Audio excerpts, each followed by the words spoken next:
Yo, yo, yo, yo! What's up, all you burners, stoners, and potheads out there? This is Weedman 420 with the Weedman 420 Chronicles. How are all you vipers doing out there, Mrs. Weedman? Mr. Weedman? How the hell are you? Alrighty. Alrighty then. Well, I'm glad you're doing all right, Mrs. Weedman. Thanks. Hey, everybody out in the world. Hopefully you're smoking big fat doinks while you're listening to the show. Mrs. Weedman and I are about to smoke a big fat doink ourselves. But before we do, I want to say thank you to everybody out there who reached out to Mr. Weedman when you found out I had COVID. Thank you for the warm, emails and DMs and everything you did. You made this old man feel very, very happy and know he has burners, stoners, and potheads around the world that appreciate and care for him just as much as Mrs. Weedman did. That's right. I appreciate you, Mrs. Weedman, too, so thank you. And on a side note, he was not trapped in his basement. Nobody asked about that, but I listened back to the episode. I was like, oh, my God, it sounds like he was a prisoner in the basement. I wasn't a prisoner. No. I just felt trapped. Yes. Yes, you didn't lock me in there. I wasn't afraid of him. I was quarantined. I had a quarantine. Right. We kept our distance. Yes, safely. Yes. But thank you, everybody out in the world, for reaching out and making sure that Mr. Weedman was doing okay. And especially everyone saying, I hope Mrs. Weedman is all right and she don't get COVID. I didn't get it. Keep those fingers crossed, everyone. I hope everybody enjoyed the Super Bowl. The game was good. I was rooting for the Bengals. I'm glad LA won, but I was rooting for the Bengals only because I like the underdog. But what I really enjoyed was the halftime show. And if you didn't enjoy the halftime show, I'm sorry for you, but we were in our glories like it was we were partying like it was 1990 again, boy. It was pretty great. It was awesome. I still don't understand why 50 Cent was hanging upside down, but I think a lot of people are confused about that. I didn't get that. Yes. And I was still confused why he was on stage. He was just kind of sleepy. Like his performance was kind of the yeah. I think he was maybe lightheaded because of the because he was upside down for too long. But it was overall a fun halftime. It was great. Snoop was great. Dre was great. Eminem was great. Kendrick Lamar was great. Mary J. Blige was great. I'll give 50 Cent, because I do like some of his songs, I'll give him a... It was good. He just didn't put a great show on. Yes. Right. It was fun. Yeah, I was kind of weirded out. Like, I didn't even know he was on the lineup on the docket for that. I thought it was just all Dr. Dre's like peeps, you know. Yeah. But I thought it was awesome. It brought me back a lot of good memories. I smoked a big fat doink and got very high during the show, and I was just dancing like... What was some of the memes that we saw? Oh my God! People like posting pictures of their parents. Yeah. Like parents are loving halftime, or like if you enjoyed halftime, it's time to schedule your colonoscopy. That was a good. Yeah, one. That was a good one. That was a good one. Yeah. A friend of ours posted that. A couple of people posted that one, but a really good friend of mine posted that when I was dying laughing. That was hilarious. Yeah, that was pretty funny. It was a great show. I was so proud for hip hop. I was so proud for R&B. I posted on my private social media just going, hey, these are the GOATs, and a bunch of people like beat me up going, Prince was the best. I know Prince was the best. Also, Michael Jackson in 1993 was pretty badass too. There was a lot of great Super Bowl shows. No one will ever beat Prince, and I believe Michael Jackson was pretty great too. But this show that they did with hip hop and R&B was something spectacular that I didn't know if I'd ever see. I think it was just because there were so many powerful people in that genre of music together at one time. It was awesome. It was sure to be good. Don't be upset that I still think Prince, his show is one of the best ever. You know, so don't relax, peeps. Mm-hmm. It was just amazing to see hip hop on stage live like that during one of the biggest events in the world that goes on every year, and it was awesome to see. So, and I thought they all did a great job. So, you ready to smoke? Let's smoke. We are smoking Fruity Pebbles. And Mrs. Weeman's gonna light up. Don't burn your nose on that joint. We have a pre-roll. Yes, and it's called Fruity Pebbles, and it's an indica dominant hybrid, about 55% indica, 45% sativa. Fruity Pebbles is indica dominant created by breeders at the infamous Alien Genetics Cannabis Farms. This is not from them. I got this when I was out in Oklahoma. Someone gave me a little box of all different pre-rolls. The Dank Bud is a cross between a hugely popular Green Ribbon, Granddaddy Perp, ooh, I love Granddaddy Perp, Tahoe OG, and Alien Kush. Strains and boast a moderate THC level, which ranges from 18 to 21%. This one is actually, where is it? 22.58%. And Fruity Pebbles first gained popularity in SoCal in 2006 when it was first introduced. Since then, has become one of the most popular strains on the market. Users describe Fruity Pebbles High as one of the starts as a soft, strong body buzz that is mind-revealing and spacey, followed by a mild couch lock. It's cloudy, slowing things down around you, but it still leaves you with a huge, energetic high in which you are relaxed, friendly, and lethargic. I guess How are you all those things at once? I'm still trying to figure it out myself. Friendly but lethargic. Yes. I want to try that. But still functional if you want to be. Okay. Fruity Pebbles, but still is ideal for patients who suffer from conditions such as chronic pain, mood disorders due to its relaxing body buzz and uplifting cerebral high. The bud tastes exactly like a bowl of Fruity Pebbles, a sweet tropical berry, and smells just as good. The nugs are a light minty green with a fluffy body and blanket of resin and crystals. The most interesting feature is the coloration of the hairs that are woven through the bud. There are rainbow fusions of red and purps, yellows, and oranges. Some effects: creative euphoria, relaxing, relieves ADHD, ADD, anxiety, arthritis, bipolar disorder, chronic pain, depression, headaches, loss of appetite, stress. Some of the flavors is berry, citrus, fruity, sweet, and tropical. Some of the aromas is fruity. You smoked it. Do you feel it? I'm sorry, but I ate a Ricola cough drop. And it ruined everything. And so I didn't taste anything. Tasted like a Ricola. There you go. Well, I'm going to light up because Mrs. Weedman just smoked. And I'm going to take a couple hits off this. Mrs. Weedman, say hello to the world Hello, of everybody. weed. So I generally don't have something to eat or, strong flavors in my mouth before I consume cannabis because you want to enjoy the taste. But I did just suck on a throat lozenge. So I don't know. I think I tasted a little bit of citrusy. I think I remember we smoked this at halftime. Yes. And we saved the rest for the show. And it was grapey. I remember a grapey flavor. Yeah. Like a fruity flavor. It's nice. I like it. The high was good. I was trying. I was also, while I was watching the Super Bowl, I was working on the show and high as hell. And I was. You couldn't focus. I for a second there, for like a good 5 minutes, I was like, I don't think I could do not this. Look at the computer for a second here because I was feeling a little lethargic. So, but it's a good strain. Hopefully we don't fall out on the show. What do you think? I would hope so. Yeah, right? Yeah. So I'm still curious about how you can be lethargic and friendly all at once. I mean, I guess you could be really friendly while you're half asleep. Sure. I don't know. How Let's you see. doing? We'll find out. Yeah, Hey. keep your eyes closed and just say hi. Hey. Hey. Hey. Oh, shit. You ready to start the show? Yep. I'm ready to start this Let's thing. do it. Hey, everybody. Flower, still king of the U.S. cannabis market through supremacy waning. Flower growth and pricing in 2021. Sales of cannabis flower in 2021 rose less than sales of all cannabis products in California, Colorado, Michigan, Nevada, Oregon, and Washington. Flower prices were also down almost $1 per gram. Flower remains by far the most sought-after product in the U.S. cannabis market, but the dominance is slipping as other adult-use products gain in popularity. Flower prices are dropping too across 6 recreational cannabis markets tracked by Seattle-based Headset, California, Colorado, Michigan, Nevada, Oregon, and Washington State. I personally still think flower is my all-time fave. I like a lot of other stuff, don't get me wrong, but flower power, baby.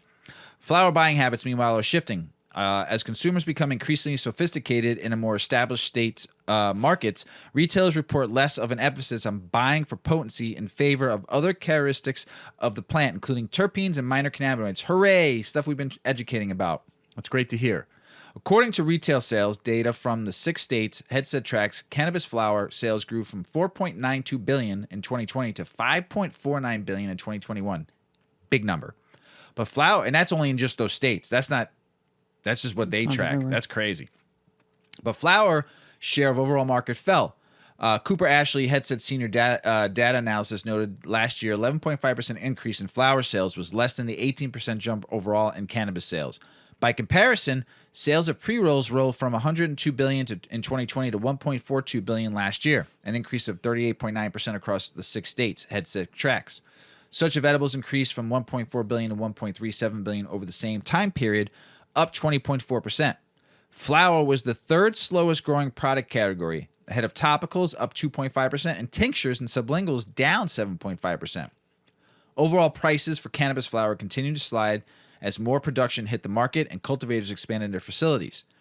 Headset data shows the price per gram of flower tumbled through 2021, dropping 14% from $6.78 in January to $5.82 in December in 6 adult U.S. markets, the firm tracks.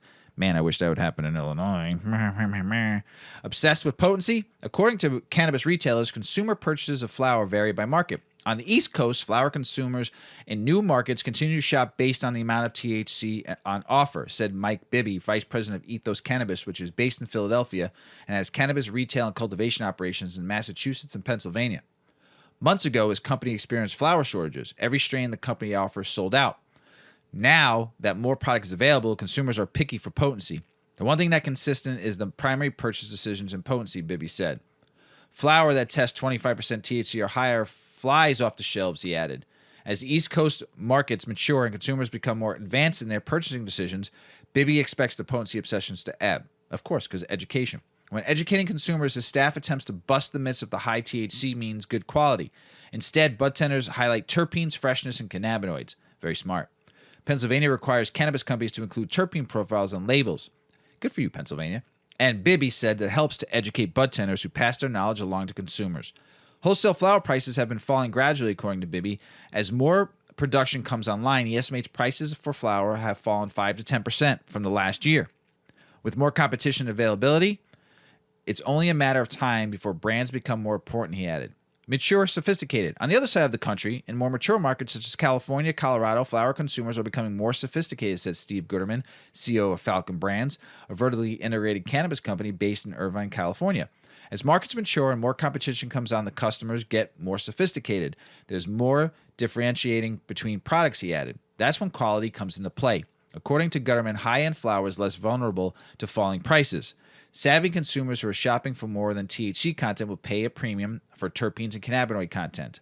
I've always said I want something with all the cannabinoids in it. All of them. Ugh, that'd make my day. Customers are increasingly sophisticated. If they want something on the high end that's been really well produced and tastes good, they're willing to pay up to, he noted. Guterman sees high-end indoor-grown flower in California wholesaling at $1,700 to $2,000 a pound, which is slightly down from this time last year. There's a niche and high-end indoor that stayed price higher, he added. Overall, Guterman expects flower to remain the single biggest product category. At its core, flower provides a social experience.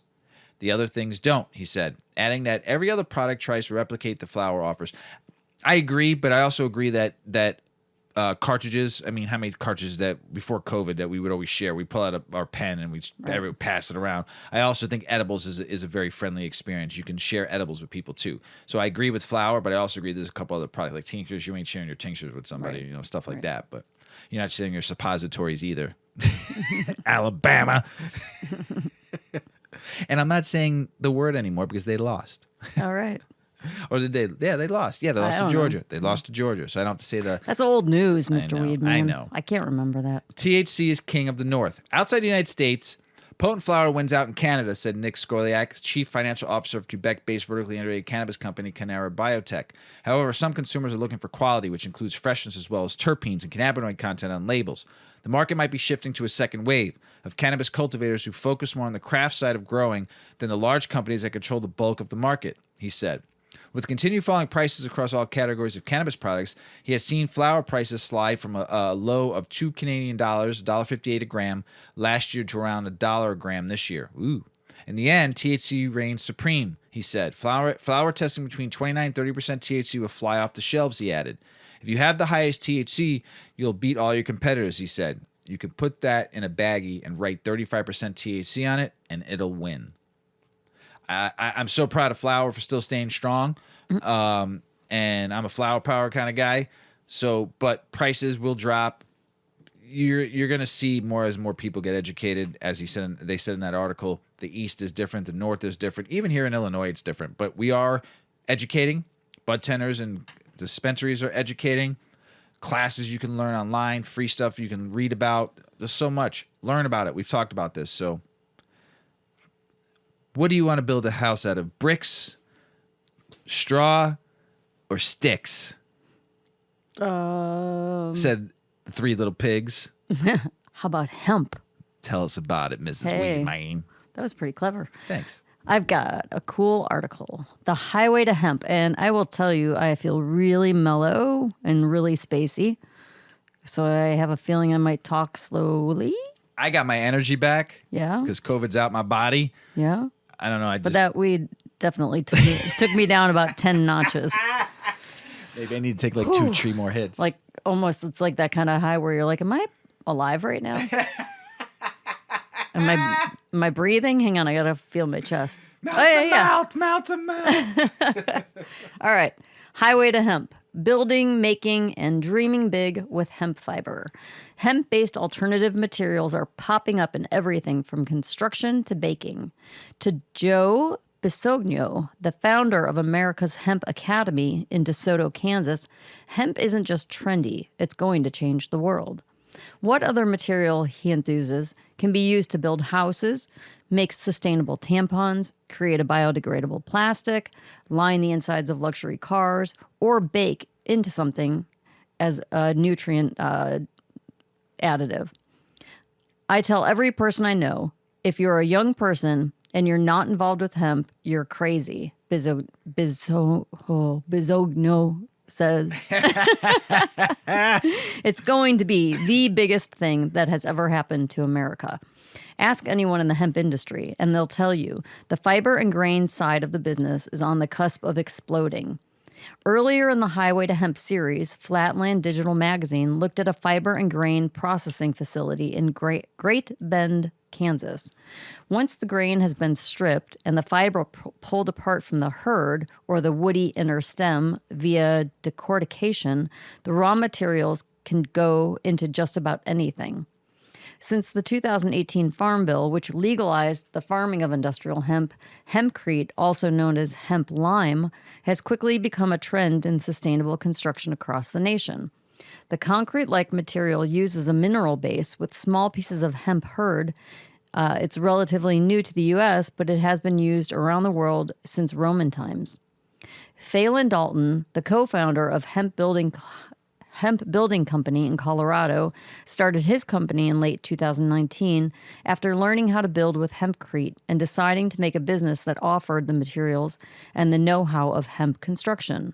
For starters, hemp is non-combustible and fireproof, which is especially attractive to Coloradans like Dalton after forest fires in recent years have destroyed so many homes across the state.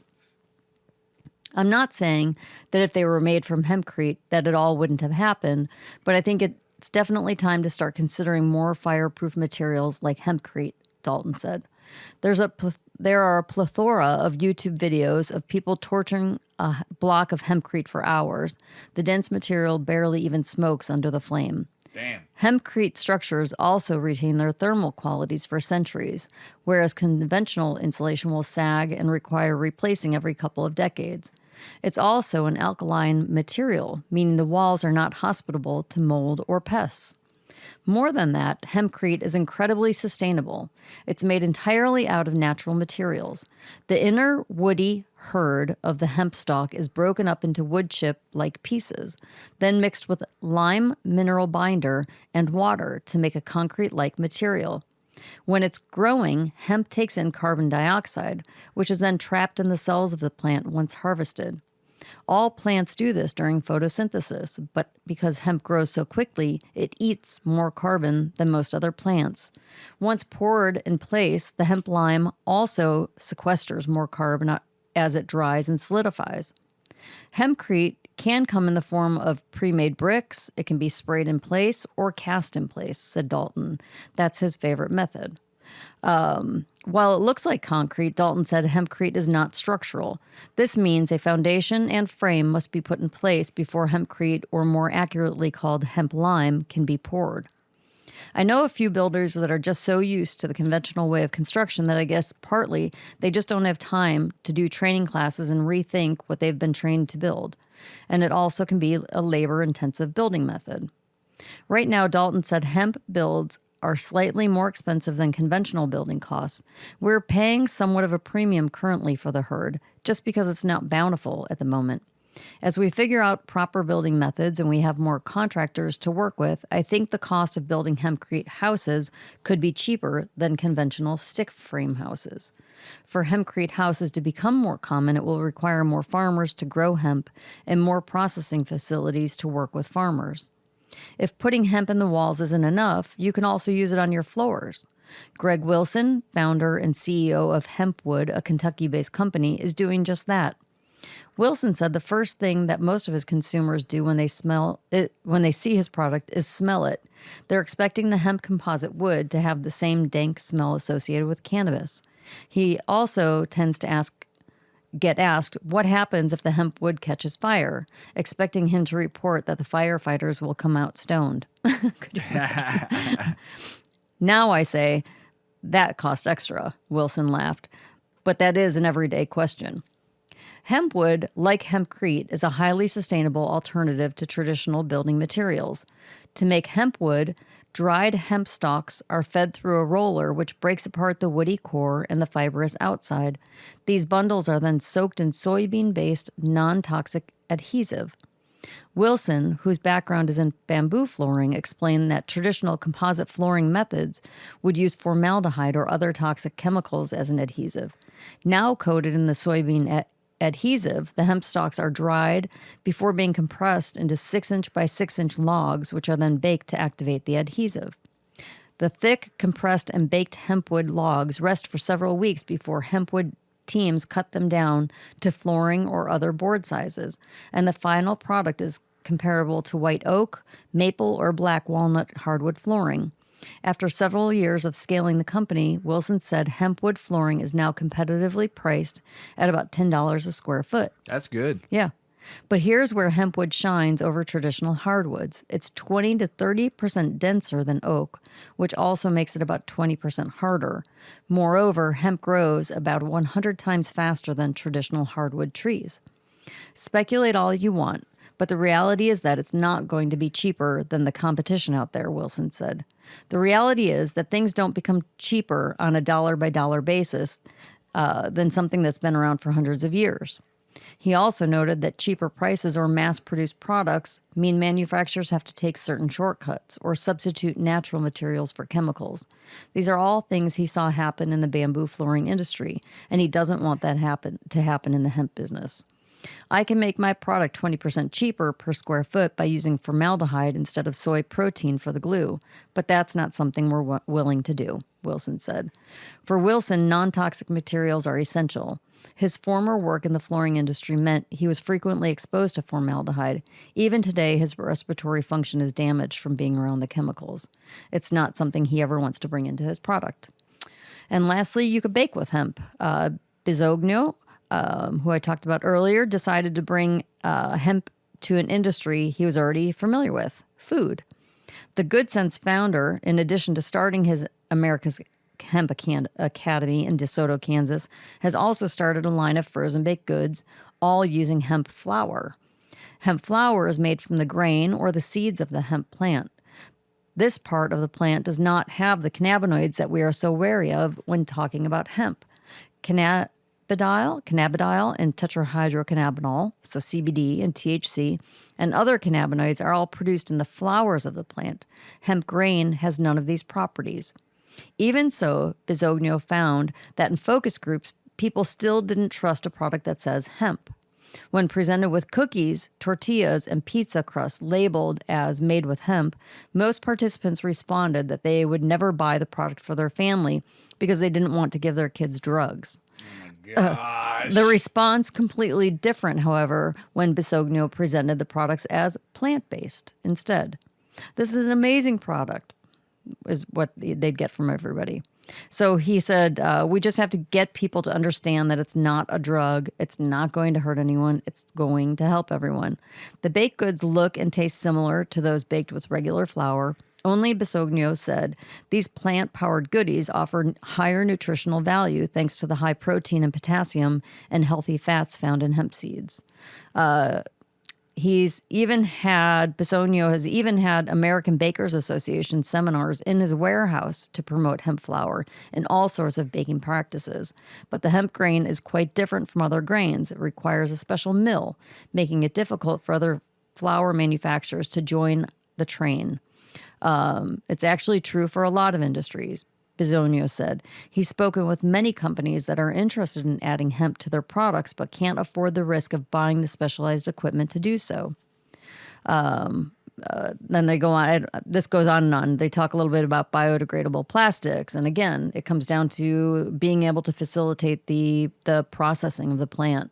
It requires a lot of machinery, so it's hard to start, changing over to this process. But given that it usually takes personal financing and risk to enter the hemp industry, Bisogno said he doesn't want to see people lose their life savings by not understanding hemp.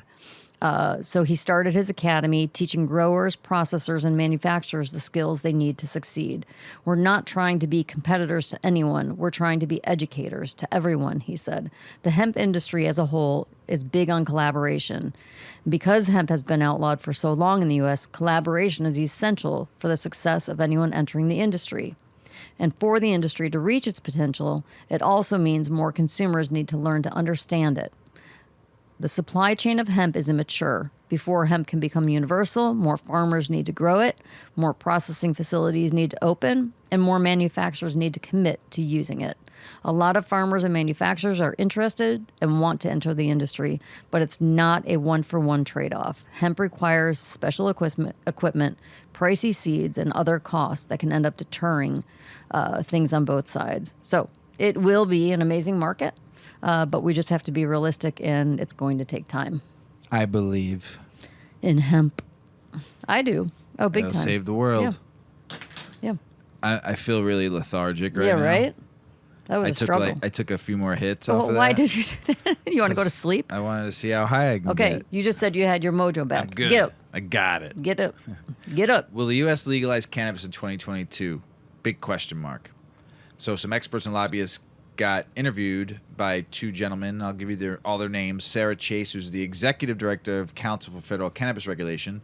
Zuber Law, Tony Zuber, one of the top law firms working in the cannabis industry, and Brady Cobb, lawyer and CEO of Boma Wellness One Plant.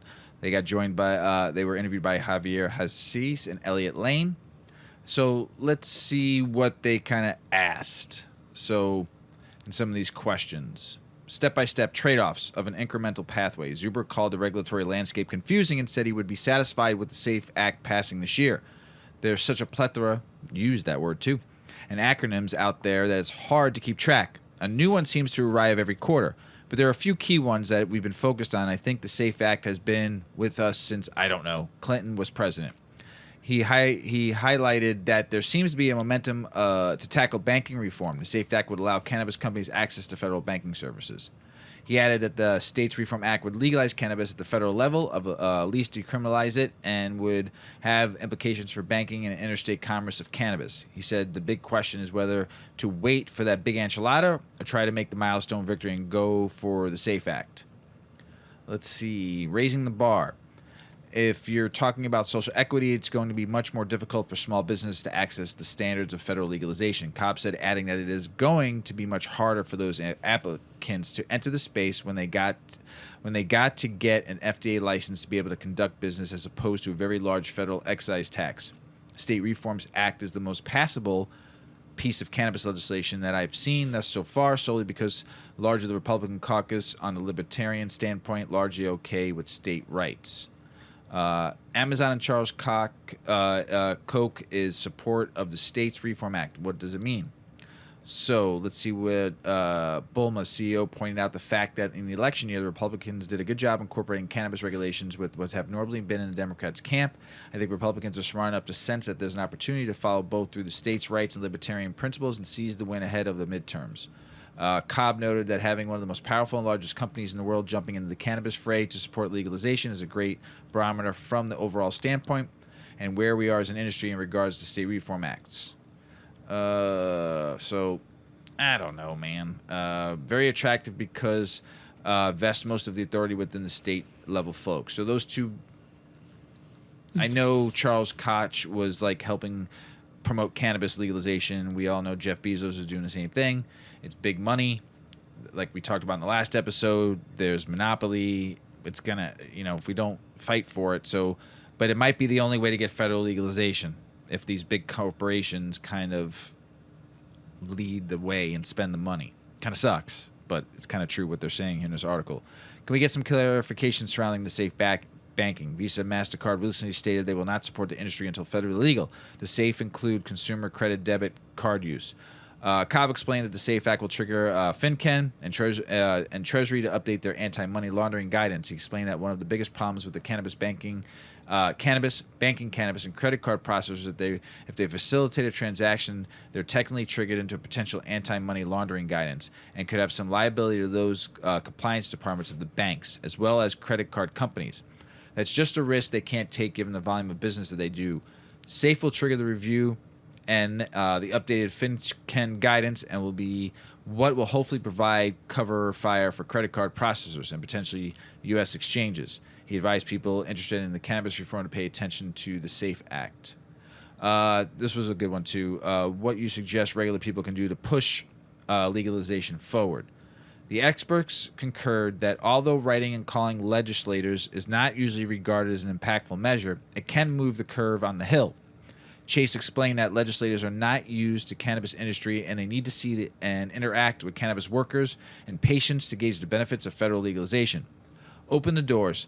Let them see your work. Education is the key because it will destigmatize, legitimize, and normalize this industry, Chase advised. So, we'll post this article so you guys can read more of it. There's more, there's more on the interviews but I broke it down a little bit just on the stuff that I like to read. But Mrs. Weedman, I'll post it for you guys so you can read. But very interesting. We'll see what happens in 2022. I'd like to see it happen. I know all of you out there would like to see it happen.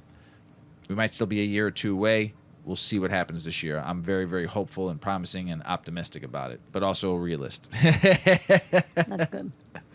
We do a lot of baking in this house. We do. We like to cook a lot of edibles in this house. Yeah. We did just some cannabis sugar. We just did some of that. Mm-hmm. Pretty good. Haven't used it yet. I used it once. In coffee or something. Coffee. Got me a little buzzy. It was pretty nice. But yeah. Talk about the new one we just learned. This is new. You can make Canna Flower. I didn't know that. So we're going to post the link to this article definitely on our episode this week. I'm not going to walk through, obviously, a full description of the recipe, but this recipe yields 1 cup. So it'll make a 1 cup recipe and it only takes 10 minutes. So pretty cool.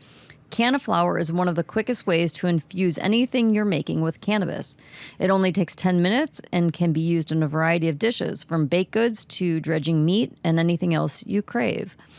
Unlike canna butter or canna oil, Canna Flower usually does have a distinct weed taste. If you enjoy the flavor that cannabis brings to the table, you'll love this as flower as it is, but it may be an acquired taste for some. While smoking is the most common method of consumption, cooking with cannabis opens a new world of possibilities, from creating classic stoner brownies to treats you can whip up without turning on the oven.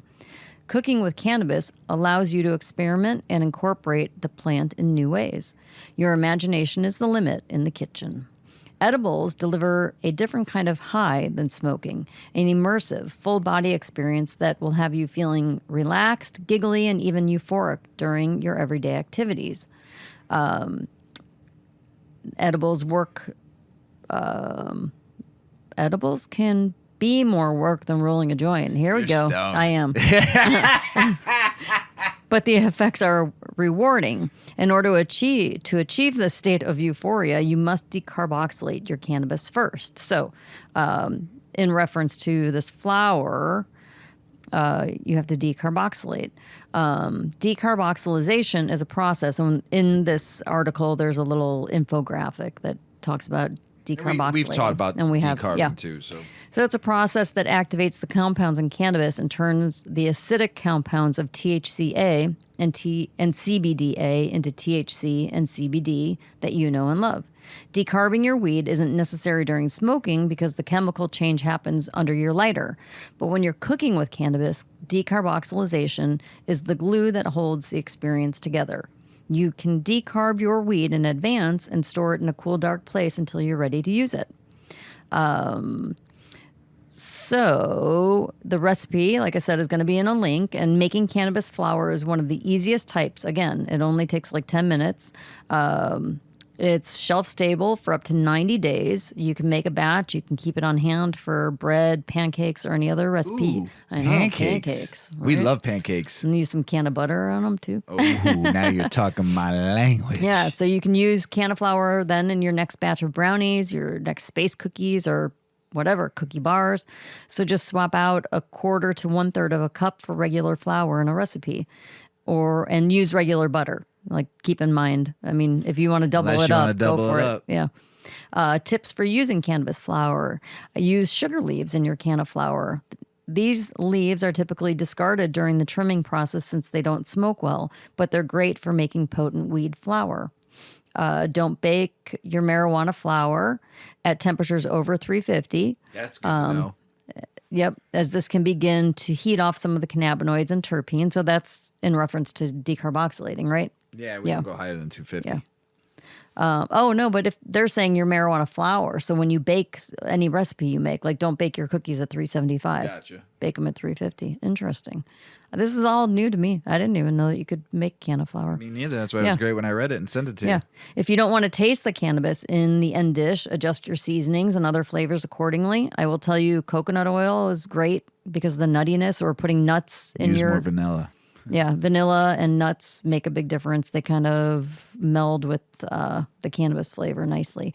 And only use cannabis flower that has been fully cured and dried because it could attract mold during its growth stage. So you don't want to then turn that into weed flower. Weed flower. So look for that recipe. I can't wait to you try it. Yeah. Illinois cannabis sales slide a little bit, but in January they still did altogether medical and rec 147 million. Not bad. Pretty good for Illinois.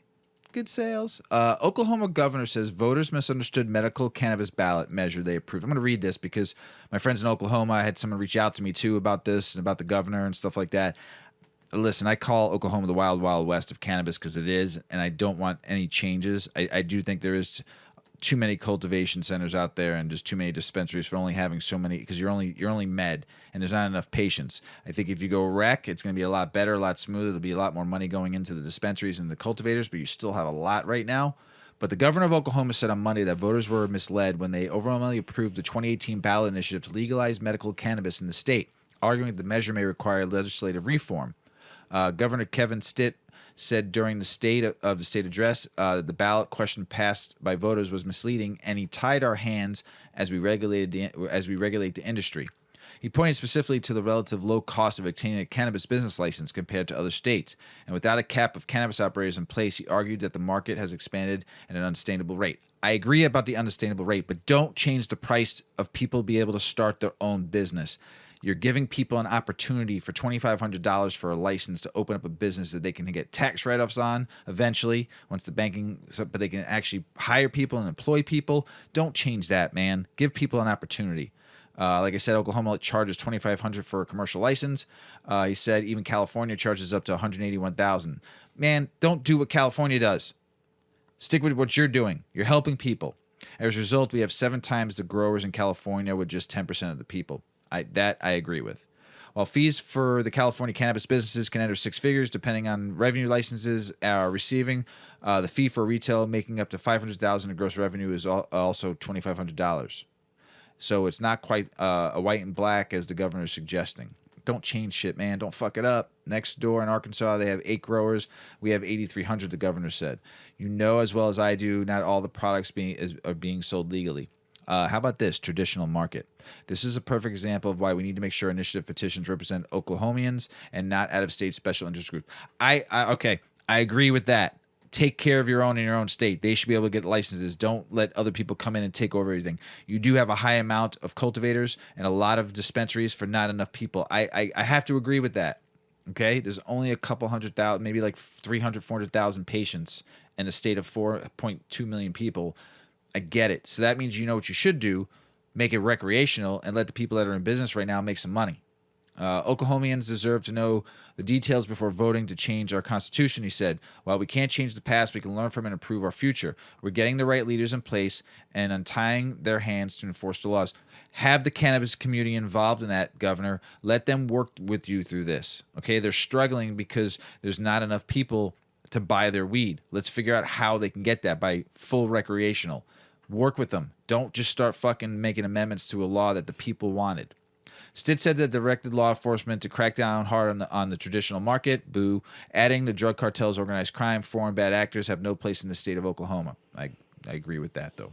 As lawmakers in other states, particularly those with conservative leanings, have begun discussing cannabis reform in the 2022 session, there have been repeated references to Oklahoma experience, with certain policymakers citing it as an example of a regulated market that has to expand too far and too soon. Meanwhile, Oklahoma cannabis activists filed their cannabis legalization initiative last month, and they hope to place before voters in the 2022 ballot. Come on, Oklahoma, don't fuck this up. Work together, get it right. There's a lot of money to be made for everybody. It's not just big corporate entities. Let people from Oklahoma have a business, okay? Don't change the price of a license. Work with people. Grow it. Regional power company may not serve Mississippi medical cannabis growers there. The Daily Journal in Tupelo, Mississippi, Mississippi, obtained a document in which the Tennessee Valley Authority said that because it's federally owned utility company must follow U.S. drug laws. So they're saying that they're not going to give power to anybody in Mississippi who has a cultivation center because it's federally legal and they're a federally owned company. They need to get that fixed. Come on, laws. Let's go work together here. Let people not get their cannabis, their medicine, and also not let people get jobs. Increased THC percentage in hemp products sought under new congressional bill. So that's kind of cool. They should raise it. They want to raise it, I think, by dry weight basis by increasing it to 1% versus the 0.3% total THC, which is kind of cool. I think it's good. I think it should do more.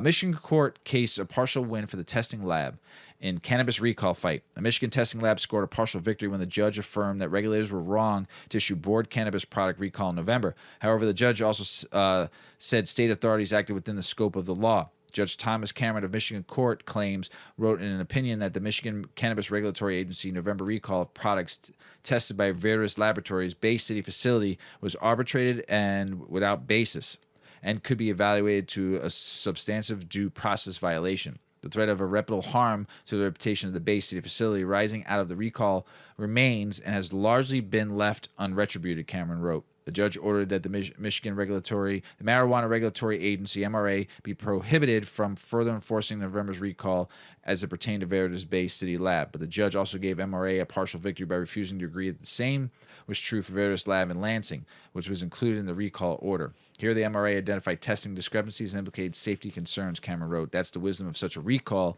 is or could be debatable is not enough to survival rational basis review or establish the equal protection claim. But the case is not over, however.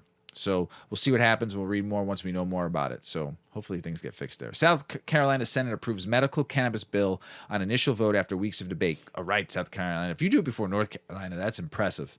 Colorado set a sales record in 2021. State officials say $2.2 billion in cannabis purchased in 2021. Woo! Woo! I think it's like 6.5 million people in that state. Good lordy. New York is clamping down on businesses offering cannabis as a gift because it's free, not free, but it's free to smoke now anywhere you want in New York, and recreational hasn't started yet. It's not fully there yet, but you were able to gift weed, and some stores were starting to give out recreational cannabis and just giving it away, and New York's trying to put a stop to that. I don't know why, but it's kind of cool to get some free weed. New York, don't fuck it up. New Jersey, the place I was born, set to miss deadline for legal adult use cannabis sales. Come on, Jersey. Get your shit together. February 22nd is the self-imposed state deadline to open adult use recreational cannabis sales, but cannabis industry insiders said, like other deadlines, it won't be met. That sucks because there's a lot of weed that's been grown and ready for sale, and all that weed's going to go bad. Figure it out, Jersey. Get your shit together. Come on. My home state. Let's go. Ohio cannabis legalization will have to go on the ballot if it's going to pass, Ohio Senate president says. Well, we'll see. Come on, man. Let's go. Get it on the ballot and let the people make the choice. Whoa. What's the difference between a Michigan stoner and a California stoner? Uh-oh. This is, now you're like up. Yeah. Did it wear off? No, I'm still high as fuck. That's crazy. Baked. But I can't move my body. We're on the roller coaster ride. Yeah, huge right? roller coaster. Yeah. Maybe a little loop-de-loop in that. Yeah, a little So what's the difference? Michigan stoners love strong weed. That's the difference. They love weed that's even stronger than California stoners. Yeah, no joke. California may have the largest legal weed market in the entire United States, but Michigan stoners apparently love to get more lit than their California compatriots. According to a new industry report by cannabis delivery service Ease, high-potency pot is more popular in Michigan than in California. Ease arrived at this conclusion by comparing sales data from these states, which happen to be the two markets where it currently operates. The report found that the largest percentage of high-potency cannabis sales were made in Ann Arbor, Grand Rapids, and Detroit, three of the most weed-friendly cities in Michigan. Sales data alone can't explain why Michiganeers love high THC weed so much more than Californians, but Ease believes the weather may have a lot to do with it. The Golden State is almost always drenched in sunshine, so there's plenty of opportunity to be outside and enjoy nature year-round. But Michigan's icy winters mean hibernation time for many residents, and the pandemic has made socializing even more difficult. So if you're stuck indoors for months on end, why not get blazed as humanly possible? Yeah, right? We also saw that there were more sales of concentrates and high-potency flower in colder months, said Elizabeth Ashford. That's Ease's vice president of communications and public affairs. She said to the Metro Times, so winter weather may have something to do with it. The report also found that high-potency concentrates were way more popular among young cannabis enthusiasts. Gen Z stoners bought more high-grade wax and shatter than any other age group, although millennials came in at a close second. But when it comes to flower, baby boomers actually bought more high-THC bud than any younger generation. Raw flower was also most popular purchased among men, while women tended to go for edibles and pre-rolls. The younger cannabis lovers are also more willing to buy weed. Do you think women go for pre-rolls because it's more convenient? And they can put it in their purse or they can put it in their backpack? Or I don't know how to roll the joint. Right. We know how to stuff a joint. Right. But roll, we're still trying to learn. And we never try. We just buy pre-rolls. No, we stuff. Or we buy papers. We stuff our joints. Yeah. Younger cannabis lovers are also more willing to buy weed from minority-owned businesses, according to the report. In 2019, Ease set up a social equity partner program, creating a separate menu of legal weed products exclusively sold by businesses who had received social equity licenses in California. And although many municipalities have been slow to embrace these programs or struggled to meet their diversity goals, Ease still sold nearly $10.6 million worth of weed from social equity businesses since the program began. Awesome. I think that's very cool. Awesome. The percentage, because if you don't want to ask all the questions and the information's not out there, people miss it, right? So if they make these little programs that promotes and makes it very clear where the minority businesses are that you can support. I think it's great. The percentage of social equity sales has been growing too. Last year, the program made $6.5 million in sales, a 72% increase over 2020. There's money in it for everybody. These sales were largely driven by Gen Z and millennial shoppers, while Gen Xers and boomers seemed less interested in the program overall. Michigan also has its own social... Those damn boomers. Michigan also has its own social equity programs to help minority businesses gain traction in the legal weed industry. But Ease will not be launching its partners program in that state until later this year. There's a lot of conversation about the necessity for social equity licenses and the purpose and value of them, but there hasn't been a lot of information about them once you get them into the market, or whether or not that narrative and background matters to consumers, Ashford told Metro Times. These licenses have a material impact on the businesses that are granted them, and this is about building wealth for people who are hurt by the war on drugs over time. So that is all good news. That's great news. Good stuff. Yep. Yeah. International news, South Africa to fast-track cannabis industry regulations, president says. A master plan to kickstart the sector was introduced last year, but little progress has been made since. South African president says his government will speed up cannabis and hemp regulations given the huge potential for investment and job creation. Our people in the Eastern Cape have and elsewhere are ready to farm with this age-old commodity and bring it to market in a new and innovative forms, he said at Cape Town City Hall. The cannabis and hemp sector has the potential to create more than 130,000 new jobs, he noted. Great for them. We are there for streamlining the regulatory process so that the hemp and cannabis sector can thrive like it has in other countries. And he's pretty friggin' pumped up about it. So good for South Africa. Keep on going, man. Keep on going. Keep on going. Do you realize cannabis use in Greece among the highest in Europe? I have a lot of really close friends that are Greek, and they fucking smoke some weed. So I believe that 100%. Cannabis use in Greece's capital, Athens, is among the highest in Europe, according to the Greek professor who spoke to a national broadcaster, ERT, on Tuesday. Nikos, oh, my Greek friends, please don't beat me up. Tamadias, professor of analytical chemistry at the University of Athens, said that Athens ranks 5th or 6th in Europe, according to westward analysis data provided by Greek authorities to the European Monitoring Center for Drugs. He said cannabis use dropped in the first phase of the lockdown from March 2020 to September 2020, as in other European cities attributed to the absence of trafficking. Traditional market. In Athens, we saw an increase in use from October 2020 to March of 2021. In March 2021, we had quite high use, which corresponds to about 10% of Attica's population, he stated. Cannabis use increased in the winter and decreases in the summer, according to the data the professor said. Cannabis in Greece is illegal for recreational purposes, just so you all know that. Cannabis in Greece is illegal for recreational purposes, though the law is not very strict or limited to personal use. In 2017, the Greek government legalized the use of cannabis for medical purposes, and a year later, they lifted the ban on growing or producing it. Man, that's awesome. I want to go to Greece, smoke with all my Greek friends. Cannabis companies seeking Colombia's approval to study COVID-19. Flora Growth Corp submitted an application to Colombia regulators for researching whether a cannabinoid-based product can help prevent COVID-19 infections. The Flora Group is seeking approval. The study will be conducted through Flora's research division, Flora Pharma, which formulation taking place in good manufacturing practices, certified Colombian lab. The company said the research will look at all the potential mechanisms of cannabinoids and preventing infection from the COVID-19 virus. That's awesome. So good for Colombia. Good for the Flora Pharma researching this to build upon progress and generate new data for how cannabis could help consumers around the world, leveraging this natural botanical alternative. Ooh, good wording.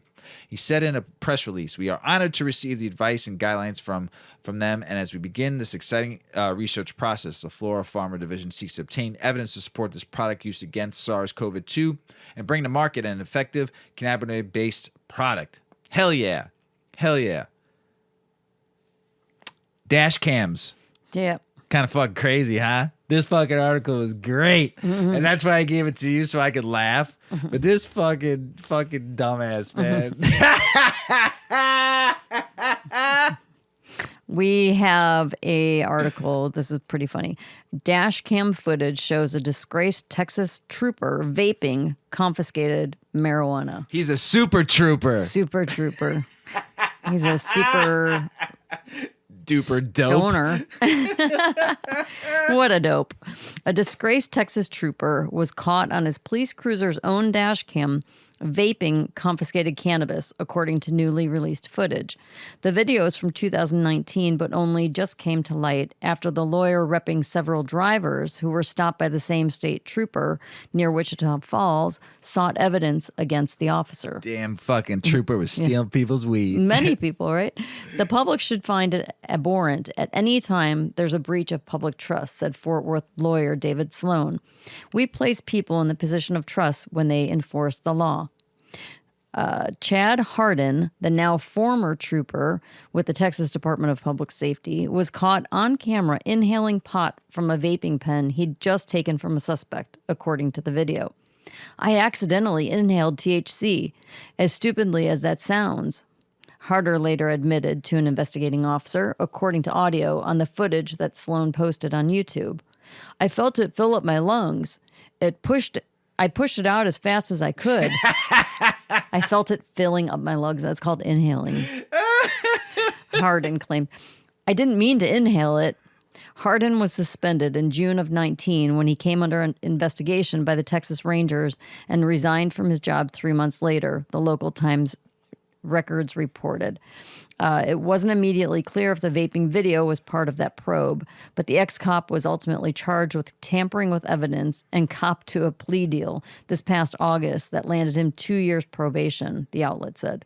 Meanwhile, Sloan said the marijuana possession charges against his clients were dismissed. None of them were involved in the vaping video, he said. Several additional criminal cases involving Hardin's testimony have been tossed too. What a dodo. I'm gonna say it like this. What a fucking gagoots. Jeez. Wow. What a fucking gagoots. Oh my goodness.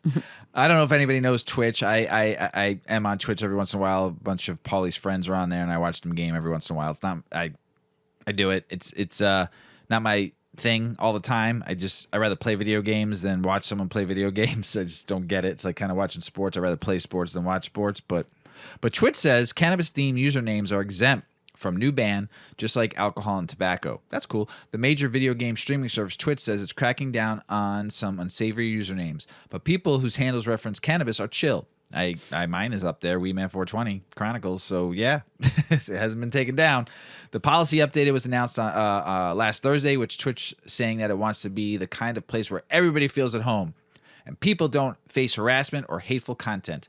People can feel right at home if users' name reference alcohol, tobacco, and cannabis, but not for other so-called hard drugs, the update says. The policy seems to align somewhat with the new position that Amazon, which owns Twitch, I didn't know that, has taken toward cannabis in recent months.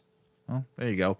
The user policy page for Twitch goes into further detail on what's allowed and not allowed with respect to drug-related references. So no DMT plus me. I guess that's not going to be allowed. References to hard drugs, recreational drugs, and drug abuse, with the exceptions of alcohol, tobacco, and cannabis. Explicitly referencing recreational drugs or psychoactive substances such as peyote. Explicitly referencing hard drugs, including cocaine or heroin. Orderly glorifying the abuse of prescription of harmful drugs, including practices such as inhalant abuse. While it's not exactly clear why any specific drug references would contribute to the culture of harassment on Twitch, advocates are encouraged to see a massive platform carve out an expectation for cannabis alongside alcohol and tobacco, considering that cannabis remains federally illegal, even if it's been increasingly legalized at the state level. It's also not clear why it specifically cited that psychedelic cacti peyote as an example of a psychoactive substance that can't be referenced in a username. You could use buttons, though. Marijuana Moment reached out to Twitch for comment, but representatives was not immediately available. As noted, Twitch is an Amazon-owned company, and Amazon has been making headlines for adopting more progressive policies around cannabis drug testing, as well as publicly supporting congressional bills to end prohibition. But also, logistically banning cannabis references in usernames sounds like it would be more trouble than it's worth. Any person familiar with online gaming knows that 420 is a hallmark of the gamer username lexicon, for example. In a blog post about the policy update, Twitch emphasized the usernames really matter on its platform. They're your textual avatar in chat and crucial piece of channel branding for creators. Usernames are searchable and have site-wide visibility, it said. Given their usage across Twitch channels, we believe that we must be held to a universal and higher standard than other places people express themselves, like chat, for instance. Although we removed many reported offensive usernames under our current policy, we believe establishing a stronger standard is needed to cultivate a diverse, inclusive global community on Twitch, it said. I think that's awesome. I mean, I like Twitch. Like I said, I'm not like an everyday user, but some of Paulie's buddies go on and I watch them stream just to help them get some uplift on their thing. So it's kind of cool, though, if you're young. A lot of people are making a lot of money on Twitch, too. Like some streamers making some like big money. Like people like will give them like $2 or $5 to join their channel and like donate while they're playing and stuff. I've seen it before. I'm like, man, getting For like what? I don't know. Just to support. Something to do. I guess, I mean, when you're 12 years old and you're watching a streamer Twitch player play a Halo, Infinite, and they like him and they throw him $2 here and there because he's killing it and he's talking with them. And it all adds up. Well, they talk too, I mean, you can interact on the chat and they will chat with you. They won't actually type, but sometimes they do, but they basically just talk with you. Like if you say something on the chat, like, hey, what's up? Weedman 420 Chronicles, how you doing? Are people watching it to learn how to play a game better? Some just watch because they support a professional game player that has like a huge Twitch following that they like to enjoy watching him just like fucking sweat. Like he's a sweaty, so they'll watch him sweat. And, Sweaty? Yeah, that means you're really fucking good. If you don't know that out there, being a sweaty or sweating, you're just killing it out there. I'm not a sweater. I can play Halo. Still trying to get the Diamond 1. I'm almost there, but got 100. I'm at level 100. So I do play. I do game. I am a game. I'm a nerd. I like anime. I like video games. I'm just a complete nerd when it comes to it, and I grow good cannabis. And it helps me play video games. But actually, talking about growing, since we still have a little bit here, I am on my new grow. I am growing Strawberry Kush Breath by Cannabis Genetics. This has been a tough grow for me, and it's very hard in this house because to moderate the humidity level. And I have a nice humidifier in there, and it's still not keeping it where I want it at. And Mrs. Weedman and I have been fighting here and there and bantering about keeping the temperature. Every time I walk past the thermostat, he turns it down. I'm like, I'm not going to walk around. It makes my tent too hot. What's more important, me or the plants? The babies. The babies are important. Cold. My nose is dripping. I'm freezing. Mine is too. But my toes are numb. I'm using a different soil that I've never used before. And my friend Earl 217 West recommended it. I'm trying something organic. It's Sohum Living Soil. And when I was in the beginning, I think I watered it a little bit, so the soil was very wet. So I'm learning. And now the soil's been really dry, and I've been trying to keep it wet because I have both lights on. It's been an experience, this grow, because I'm using a different soil. I'm learning, but I'm excited that one of the plants is really starting to really blossom. The other one is still not going. But they're only... Since germination into the first stage, I just hit veg, so I'm in like my first week of veg stage. So I guess I'm being a little impatient, maybe. I don't know. Maybe.